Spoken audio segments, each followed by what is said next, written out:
Veja no Parlamento Brasil, Uber, iFood, Rappi. Empreendedorismo ou precarização do trabalho? No Espírito Santo, multa para quem espalhar fake news sobre a pandemia. E multa também de mais de R$90 mil para quem furar a fila da vacina lá no Mato Grosso do Sul. Mariana Ferrer, a blogueira ofendida durante julgamento, vai dar nome a uma lei. E da Assembleia Legislativa do Rio Grande do Sul, um exemplo de valorização da cultura resiste às limitações impostas pelo coronavírus.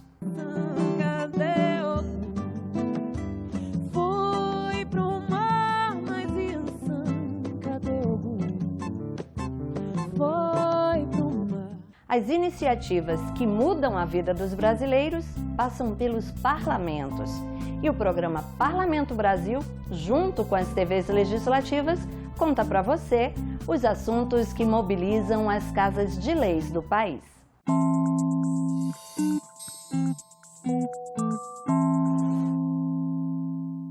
Empreendedor individual ou trabalhador sem direitos? Uber, iFood, Rappi Entregas, freelancers de várias áreas.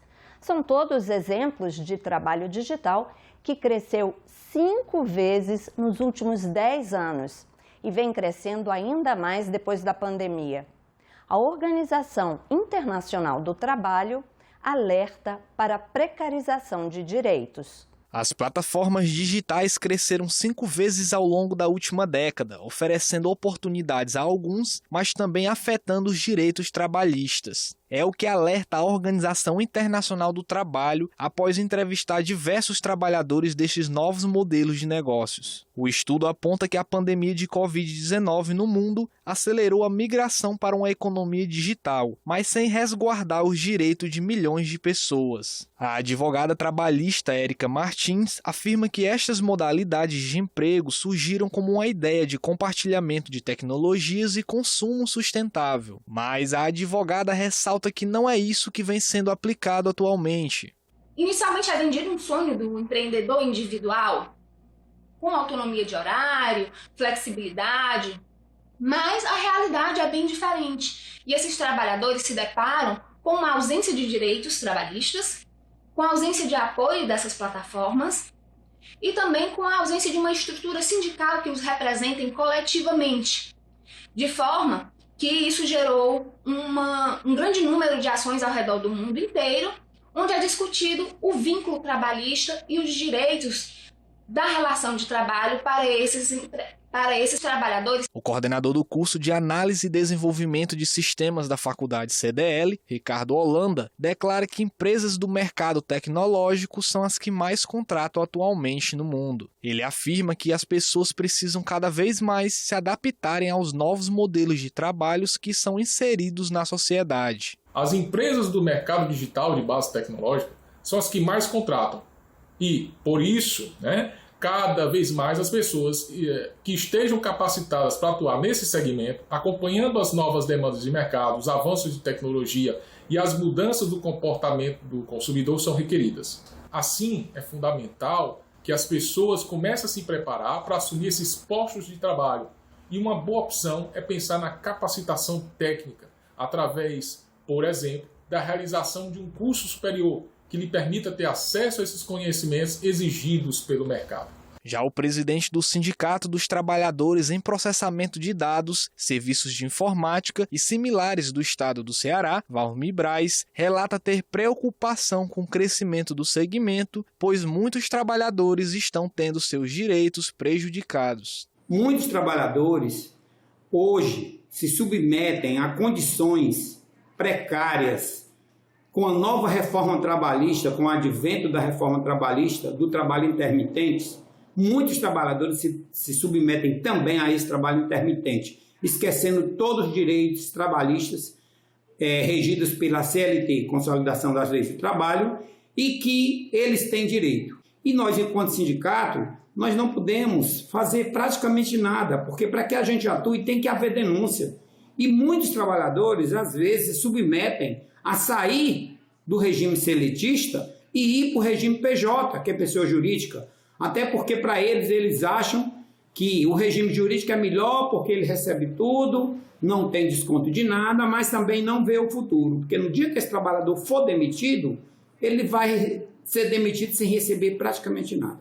A economia de plataforma, né, a chamada Revolução 4.0, com o advento do digital, desmontou as possibilidades, inclusive, de um mercado de trabalho protegido. Por isso que é necessário uma agenda de regulação dessa economia de plataforma, garantir direitos a todos os trabalhadores, independentemente, né, do seu setor, e, sobretudo, né, retomar o investimento no mercado de trabalho. Pessoas com síndrome de Down são um grupo de risco para a Covid-19. A pandemia afetou a rotina das famílias. Em Roraima, existem leis que beneficiam esse público, mas ainda há muito o que fazer. Veja o que foi notícia nas assembleias legislativas do país. Lisângela é presidente da Associação de Pais, Amigos e Familiares da Pessoa com Síndrome de Down, a Amardal. Atualmente, cerca de 60 integrantes, entre crianças, adolescentes e adultos, são participantes. A pandemia da Covid-19 mudou a rotina de todos. Para as famílias que têm pessoas com T21, o impacto foi bem grande, porque eles são considerados grupo de risco, porque eles são imunodeprimidos. E daí, muitas das nossas famílias estão isoladas. Tem famílias que não saem de casa para nada. Então, a maior dificuldade foi a questão realmente das terapias, porque essas crianças e adolescentes, eles tinham uma rotina de atendimentos na rede pública. E todos eram ligados à educação e estão fechados. A Assembleia Legislativa de Roraima tem buscado assegurar qualidade de vida a esse público por meio de leis. A de 30 de dezembro de 2014, por exemplo, proíbe a cobrança de valores adicionais ou sobretaxas nas mensalidades ou matrículas da rede pública ou privada para estudantes com síndrome de Down, autismo, transtorno invasivo ou outras síndromes. Outra lei obriga hospitais públicos ou privados a informarem o nascimento de crianças com síndrome de Down à instituição, entidade ou associação especializada no assunto, de autoria do deputado Jorge Everton. A nossa lei, ela obriga as maternidades, as instituições a informarem o nascimento de pessoas com síndrome de Down, para que eles possam ter, desde o nascimento, todo o acompanhamento e todo o trabalho necessário para o seu desenvolvimento. São pessoas que precisam ser olhadas com um olhar diferente, mas isso tudo não gera uma dificuldade e um afastamento delas da sociedade. Muito pelo contrário, são pessoas que terão oportunidade de construir suas famílias e de trabalhar. É esse o papel do Estado, é essa a nossa obrigação como poder público. 21 de março, além de celebrar a vida das pessoas com síndrome de Down, marca a luta pelos direitos garantidos por lei, para que todos tenham oportunidades iguais.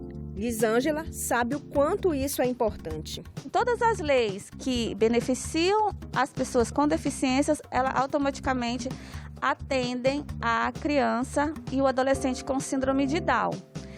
O que a gente sente falta, que na maioria dos estados tem, são ambulatórios específicos para pacientes com síndrome de Down. Então a gente precisa melhorar muito na área da saúde e na área da educação.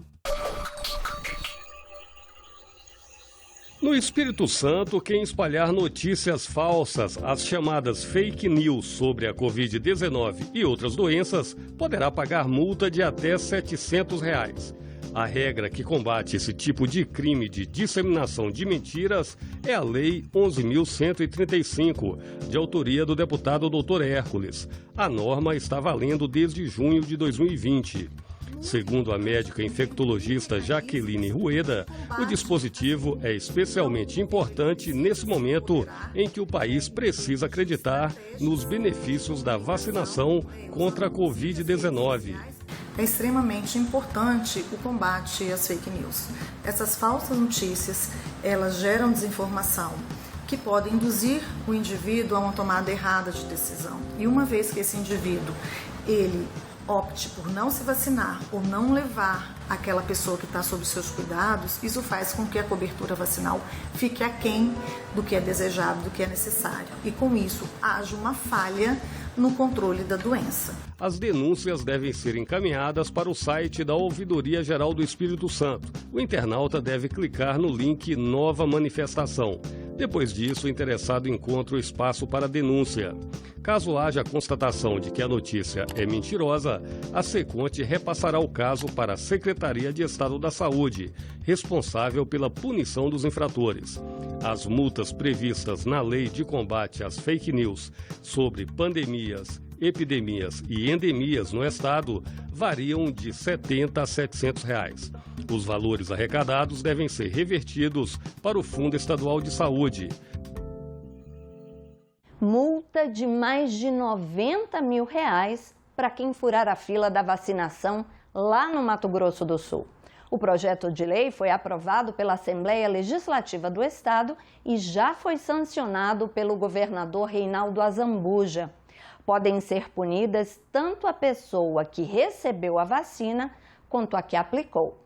Com pouco mais de 4% da população imunizada em Mato Grosso do Sul contra a Covid-19, a Assembleia Legislativa aprovou o projeto de lei de autoria do deputado Barbosinha, do Democratas, para que cada dose de vacina chegue efetivamente às pessoas dos grupos prioritários, sem que estas sejam desviadas aos fura-fila. Eu quero agradecer todos os parlamentares da nossa Casa Legislativa que entendeu a importância desse projeto e a unanimidade conferiu celeridade para que Mato Grosso do Sul, uma vez sancionada pelo senhor governador, possa ter uma lei que aplique multa, fazendo com que a ordem de vacinação possa ser respeitada e, uma vez desrespeitada pelo cidadão ou pelo agente público, possa receber punição exemplar. De acordo com o texto aprovado pelos parlamentares, agora quem furar a fila da vacinação poderá ser multado. O agente público que aplicar a vacina também será punido em mais de R$ 24 mil. Já quem recebe a vacina fora dos grupos prioritários receberia uma multa de mais de R$ 45 mil. E se for um agente público a receber a vacinação fora da lista prioritária, a multa pode ser de mais de R$ 90 mil. Infelizmente, a gente ainda tem necessidade de criar uma lei para o sentido, de humanitário das pessoas poder entrar em ação. É um absurdo isso, as pessoas quererem furar a fila num momento tão delicado, mas ainda há necessidade disso, Barbosinho? Aí nós temos aí uma minoria, graças a Deus, que persiste em deixar o seu lado humano de lado e pensar somente em si, Então é um absurdo. O valor arrecadado com as multas será encaminhado ao Fundo Estadual de Saúde. Campanhas de conscientização acerca da vacinação e respeito à ordem de prioridade também devem ser veiculadas no estado.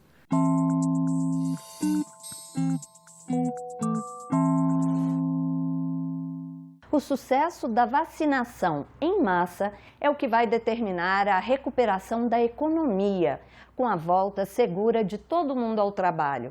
Mas a demora da imunização aqui no Brasil pode atrasar essa retomada. É o que diz a Organização para a Cooperação e Desenvolvimento Econômico, OCDE. Veja na reportagem da TV Senado. João Paulo recebeu o diploma de chefe de cozinha na mais conceituada Faculdade de Gastronomia do Canadá, mas nem teve tempo de comemorar. A pandemia chegou e os restaurantes fecharam. No segundo semestre, houve um breve retorno, mas logo veio a segunda onda. João e outros milhões que perderam o emprego recebem um auxílio do governo de $500 canadenses por semana, cerca de R$ 2.200. Desde o ano passado, de novembro do ano passado, nós estamos sobre o nosso segundo lockdown. O Canadá tem um produto interno bruto de 1,73 trilhão de dólares americanos. O Brasil, 1,87 trilhão. Os canadenses são 37 milhões, nós somos 212 milhões. Isso explica por que a renda per capita deles é maior que a nossa, 46.232 dólares contra 8.920. Agora, atenção para esse dado. Em 2020, o PIB do Canadá caiu 5,34%, o do Brasil 4,1%. Lá, como aqui, a recuperação econômica depende da volta ao trabalho, que depende da vacinação em massa. Nesse cenário adverso, a vacinação em massa da população é essencial para controlar a pandemia, salvar vidas e permitir a recuperação da economia do país. Embora tenha contratado doses suficientes para vacinar 5 vezes a sua população, o Canadá vem recebendo os imunizantes a conta-gotas. Só agora começam a vacinar os idosos acima de 80 anos.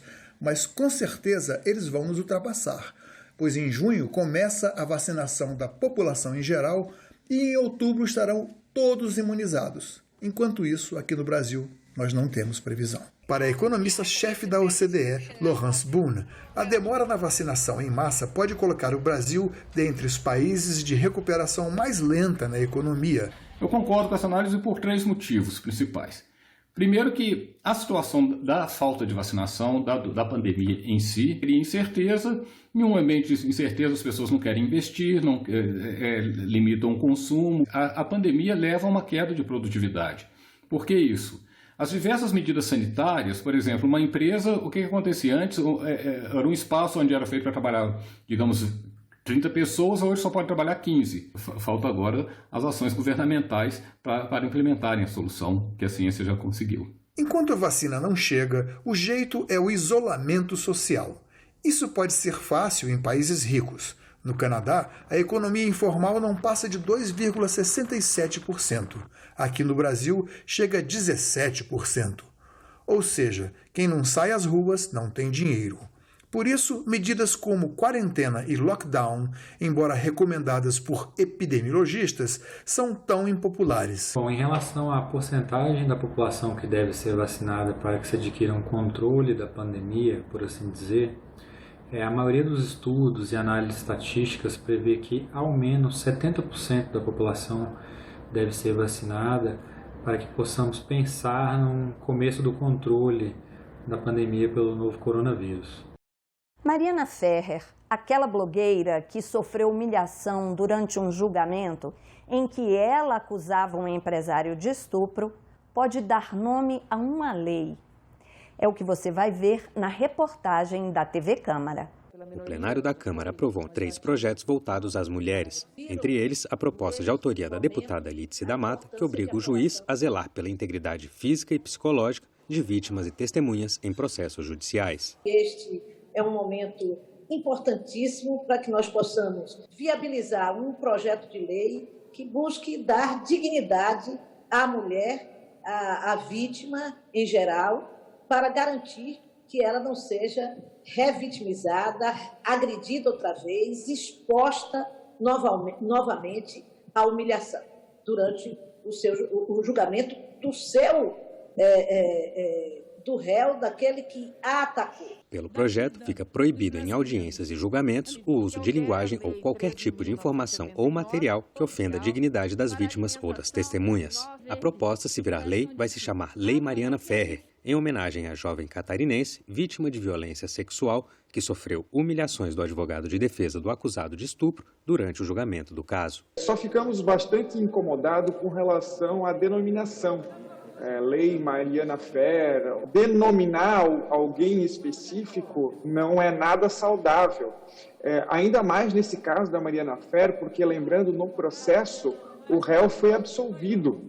Então, de fato, ele não cometeu crime conforme a decisão judicial. Parabenizar a deputada Alice pela emenda de redação que assegurou o nome dessa lei como Lei Mariana Ferrer, para que o Brasil nunca esqueça o que aconteceu, porque ao esquecer pode naturalizar e incorporar no seu cotidiano. O plenário também aprovou a proposta de autoria da deputada Jandira Fegali, que permite pedidos eletrônicos para a realização de exames de pré-natal e estende a validade deles enquanto durar o isolamento social por causa da pandemia de Covid. O Brasil, o campeão de morte de mulheres grávidas por Covid no mundo.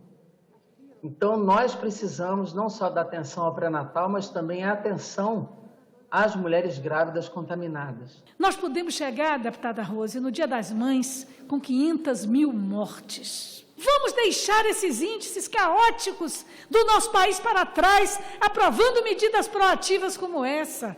Deputadas e deputados ainda aprovaram um projeto de lei que cria o Formulário Nacional de Avaliação de Risco, a ser respondido no momento do registro do boletim de ocorrência em casos de violência contra a mulher. A mulher, ao ser atendida, quando o formulário for avaliado, normalmente se terá condições de saber se a mulher tem baixo risco, médio risco ou grande risco de se tornar uma vítima do feminicídio. Os 3 projetos aprovados agora seguem para análise dos senadores. Ao final da sessão, os deputados fizeram 1 minuto de silêncio para homenagear o ex-deputado e senador Major Olímpio, do PSL de São Paulo, que faleceu em decorrência da Covid-19 aos 58 anos. O colega de partido, o deputado Coronel Tadeu, foi quem transmitiu a notícia ao plenário. Eu faço essa notícia com muita tristeza, senhora presidente, até pela proximidade que tinha com o senador Major Olímpio. E eu gostaria de pedir, neste momento, que o parlamento silenciasse em homenagem a ele por 1 minuto.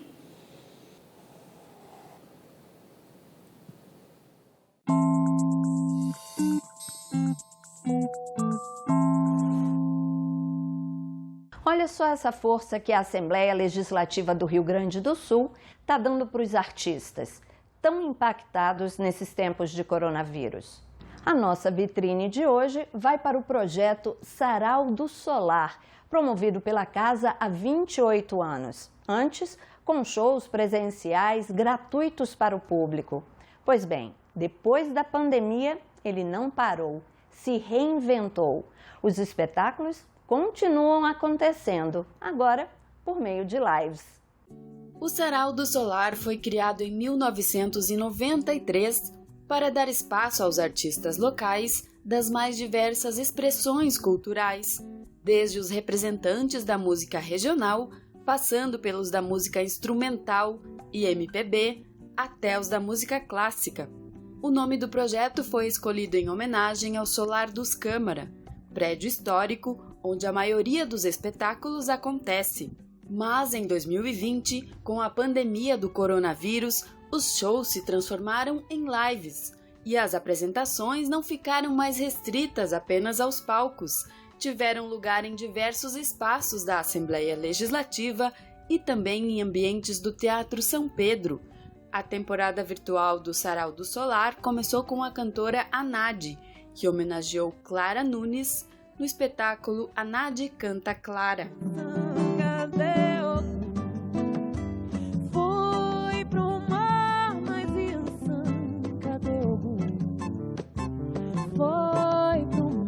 A soprano Cristina Sorrentino interpretou Clássicos do Sul, em homenagem aos 162 anos do Teatro São Pedro. Ouro na cabeça, me terrão de dia que la coquel que risueña mujer, que al jurar sorrindo el amor que estás mintiendo, quemo na hoguera todo me querer. A apresentação do grupo Jortácio e a Máquina teve lugar num dos espaços de exposições do Legislativo Gaúcho, com a participação do artista plástico Renan Kanzi, que pintou uma tela durante o show. E assim, no fim, sou também você.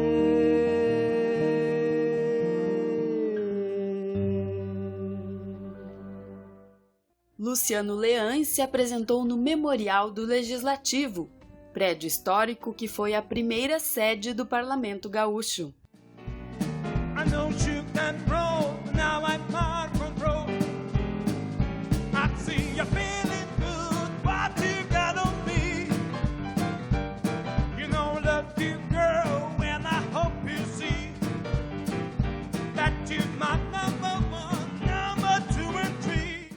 O espetáculo do Christian Sperandir Trio foi num dos salões do Solar dos Câmara. Teve ainda show realizado na Biblioteca do Legislativo, dentro da programação da Feira do Livro de Porto Alegre. Além dos espetáculos promovidos em homenagem à Semana Farroupilha e ainda os que marcaram a Semana da Consciência Negra, o encerramento do ano foi com o grupo de choro Vila Lobos.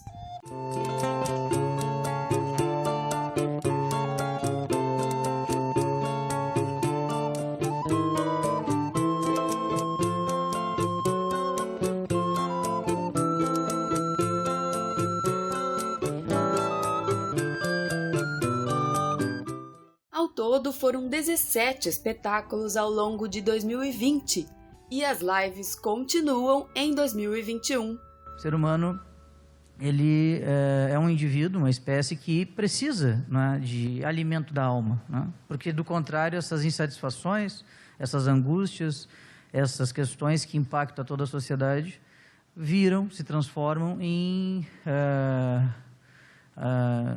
comportamentos negativos ao próprio indivíduo. A classe artística está sendo muito afetada na questão do seu trabalho, e como era uma agenda permanente da cidade, que tinha um público cativo, sempre, a cada edição, cada apresentação de um novo nome, me parece que também o público está muito na expectativa de que permaneçam esses eventos e os artistas se apresentem e de cada casa as pessoas possam aplaudir aqueles artistas que são da sua predileção, conhecer os que ainda não conhecem. Então, parabéns ao Sarau do Solar, parabéns à Assembleia Legislativa.